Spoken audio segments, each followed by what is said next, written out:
Hi everyone, my name is Gabby and today I'm going to be talking about breakups. Interesting topic, I know. But with breakups, I'm not going to be talking about how to get over it, how to survive a breakup. I'm going to be talking about how to thrive during a breakup, how to flourish during and after your breakup. So about me, I actually got broken up with about a little over a month ago. And I'm doing so much better. Don't mind my cat, she wants to be involved in everything. I'm doing so much better than I thought I would be doing, which is crazy. So for the relationship, it was a short relationship, but it was with someone I've known for over a year. So it was kind of a big deal, but I'm very impressed with myself on how I am doing with it. I feel like I've handled it very well. I've focused on me and I feel pretty great, not gonna lie. And I think Luna agrees too. So in this video, I'm gonna give you 5 steps on how to get through your breakup from the beginning of the breakup all the way to moving on and starting to date again. And in those steps, there's gonna be like little mini steps that go along with each step. So I'll break this down so easily for you. Before I begin, I want to say that I am partnered with Ana Luisa once again. Ana Luisa is a jewelry business located in New York, which makes eco-friendly and very affordable but beautiful fine jewelry. I actually have some jewelry on right now. These are one of the earrings that they sent me. I've been wearing these so much. I think they are so pretty, so unique too. I absolutely love these. I also got another set of earrings. I love earrings, if you couldn't tell. And they have more than just earrings, by the way. They have beautiful necklaces, rings, bracelets. And I don't wear rings that much, but I was looking through the ring selection and they have so many options that are really nice. I was very close to buying a ring. I don't know my ring size though. But these are the other earrings. Yep, they're like a little double hoop earring, but in one. I think they are so beautiful and they came in this amazing, gorgeous packaging.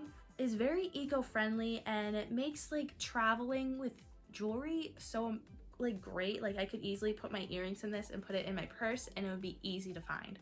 So I absolutely love these. So I'm talking about Ana Luisa today because they have a Black Friday sale coming up very soon. So with this sale, they have exclusive discounts on so many beautiful, beautiful pieces of jewelry. Literally earrings, necklaces, you name it, they have it. And it's like, this is the time to get it. With the holidays around the corner, it's such a great investment. So I definitely recommend shopping during the Black Friday sale. So with the Black Friday sale, these prices are so unbeatable with any other jewelry store. The sale is for a limited time, so use the link in my description to go to the Black Friday sale. This sale is for a limited time and they also have limited stock for the sale. Hit the link in my description so you can buy your jewelry pieces at a very affordable cost. This is such an amazing sale and I totally recommend getting this now. You can buy it for yourself, or with the holidays around the corner, you can definitely buy it for a gift for someone. I'll show some close-ups of the earrings right now. So these are the Sloan Pave earrings that I got. I absolutely love these. I love the unique style of it and I love how durable they are. These actually have become my new favorite earrings. I've been wearing them almost every day. And these are the Toda double hoop earrings. These I think are really pretty. I love the design of them. They're very comfortable to wear and I like how simple yet unique they look. I highly recommend getting these too. So yeah, please hit the link in my description and you will see all the amazing jewelry that you can get at a very, very affordable price during this Black Friday sale. Definitely buy it while you can. Totally recommend. Thank you for partnering with me, Ana Luisa. This is such a privilege. I am very grateful because I absolutely love these earrings so much. All right, let's get on with the video. So step 1, this is right after the breakup, is to feel your feelings. Any feeling that you have is valid. Breakups suck. They absolutely suck. I don't care, like in any situation, they suck. So instead of holding in your feelings or don't especially shaming yourself for your feelings, you gotta let them out. Cry, vent, do whatever you need. It's so crucial that you do this part because this way it helps you get out all the emotions, get everything out. It is totally appropriate to be grieving a relationship because this is such a big change in your life. And depending on the relationship, it could have been a short-term relationship like mine, or like a weird situation like mine, or it could have been something long-term. Give yourself time to feel your feelings. I think it's appropriate to call off work if you need to be alone, or if you need to talk to someone you trust. I want to emphasize that your emotions are absolutely valid during this time. You should not be ashamed for how you're feeling. I know this is something that's very common, especially if you've been feeling sad for like some time after a breakup. That's totally normal. It's totally normal. So I think it's so important to get your emotion out. And that is something I did the first day or two. I was actually at school when I got broken up with, and I came home. I went off campus, I came home for the night. I had a busy schedule the next day, but I know that for me to get my emotion out, I like being at home with my family, who is like everything to me, being with my lovely pets and my dog. It's important to me, and it really helps me get my emotion out. And also, one thing that I love doing is going for a drive and listening to breakup songs. Now, depending on your situation, you can do sad breakup songs, angry breakup songs, or like enthusiastic ones. Usually I listen to those after I get my emotion out. I have a playlist for everything, but you can also look up a playlist. And I think going for a drive or just listening to this kind of music, I think it's very therapeutic. So that's something I recommend to help get emotion out. So when you're getting your emotion out, don't limit your time, but at the same time, don't spend your life around it either. Definitely give yourself time to get the emotion out, but know that deep down, you are happy with this person before. You can be happy without this person after.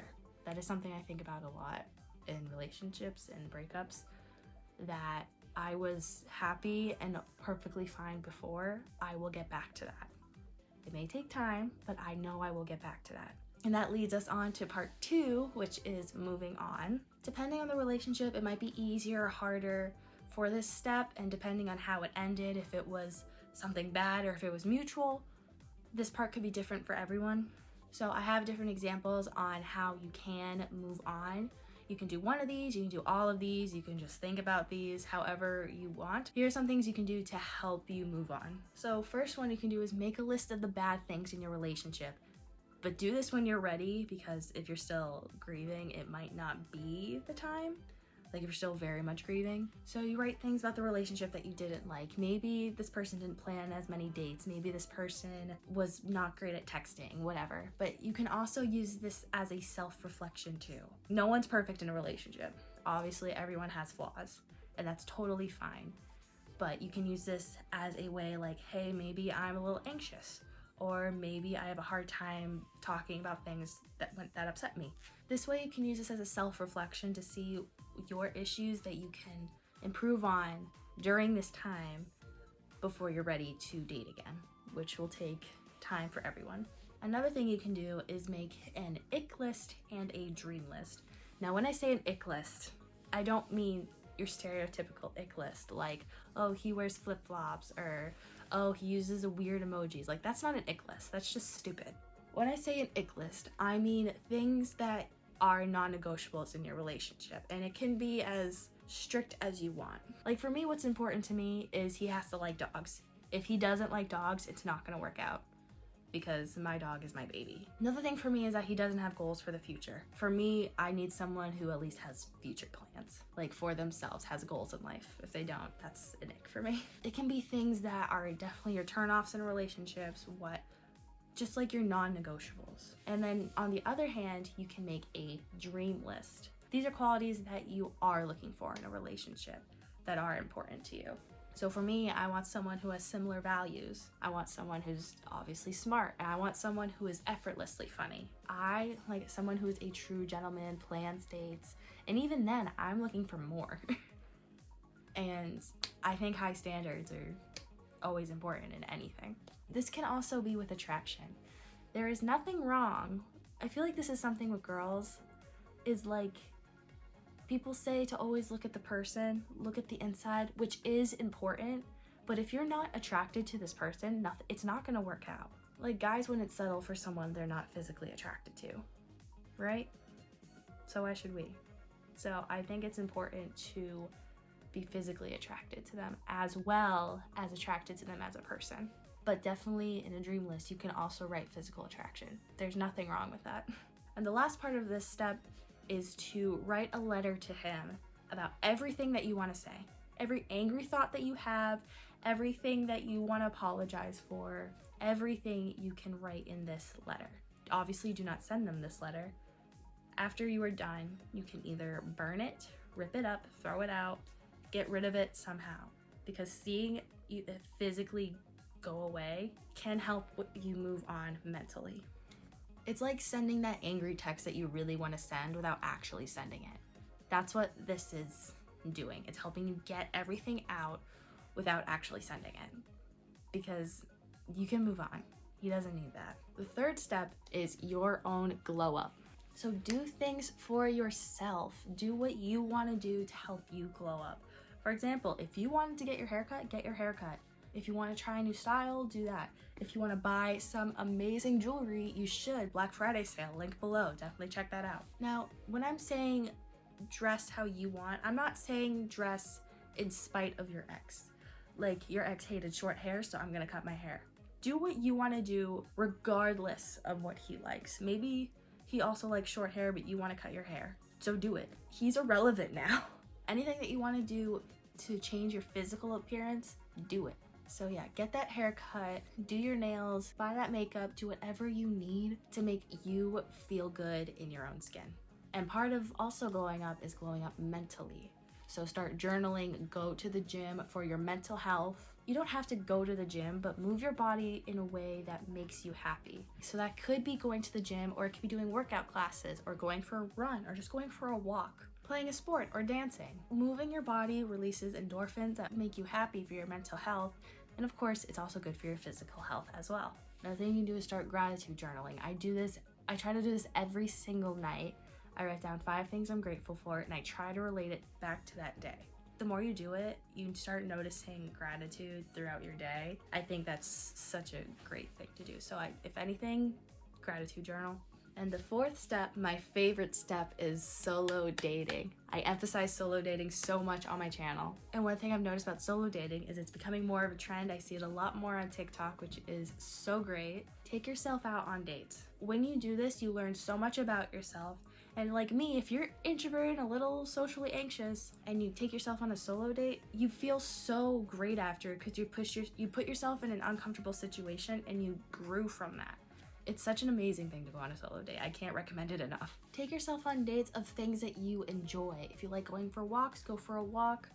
If you want to go to a movie, go to a movie. If you want to go to a concert and no one wants to go with you, go to the concert. You can go to a coffee shop, you can go shopping. You can also do at-home solo dates if you can't go. Like if you want to bake something, you can also draw, do a puzzle, have a movie night, but make a fort and put up lights. There's so much you can do with a solo date, and I totally recommend it, especially after a breakup, because it shows you that being alone is okay.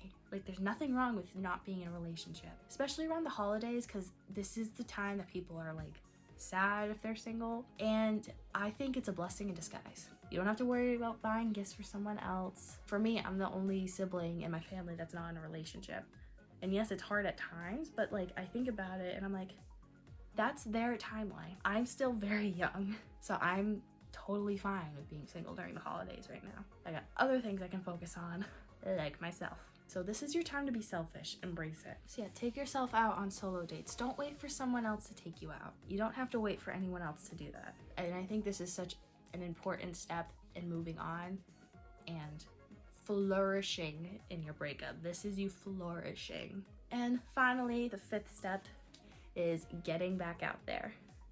So this step may take a long time. I personally am not at this step yet, but it's still something that definitely could occur in the future. This takes time. For some people, this can take over a year. So don't rush into this. Remember, you should date yourself first before dating someone else. Join different clubs and communities by going to the gym, taking the classes, volunteering places.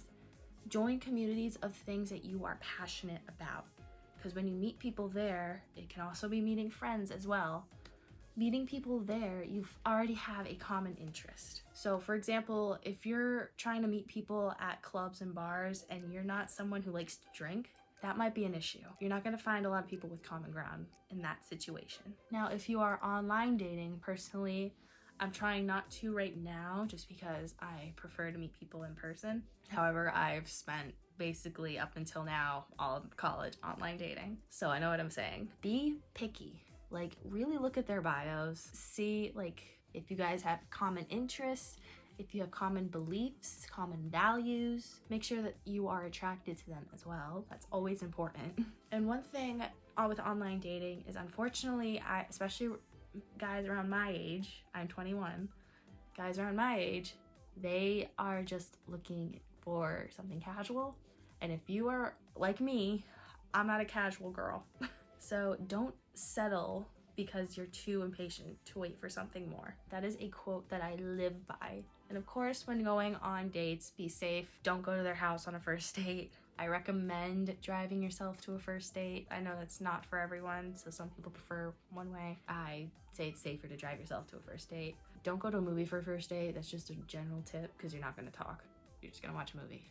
And when you're going out on dates, be aware of limerence, which is something recently I learned on TikTok, which is when you're building up a person in your head to be this amazing, extraordinary guy. Meanwhile, you haven't fully met them yet.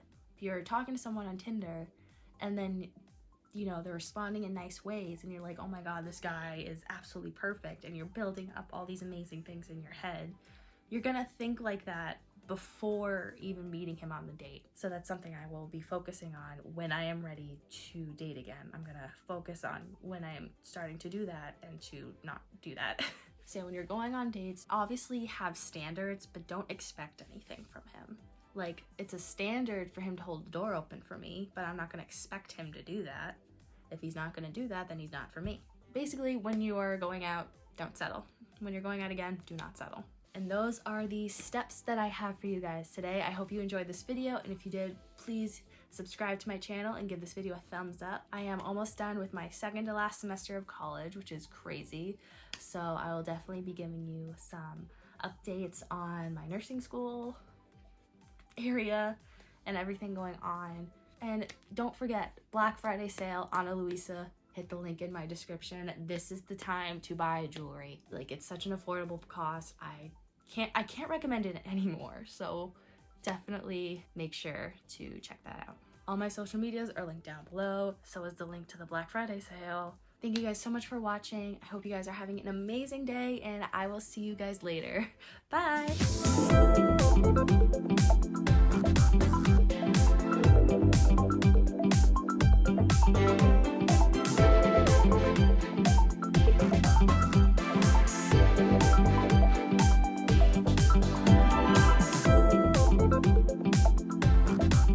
So before I get started, so in this video, I'm gonna give you 5 steps. So in this video,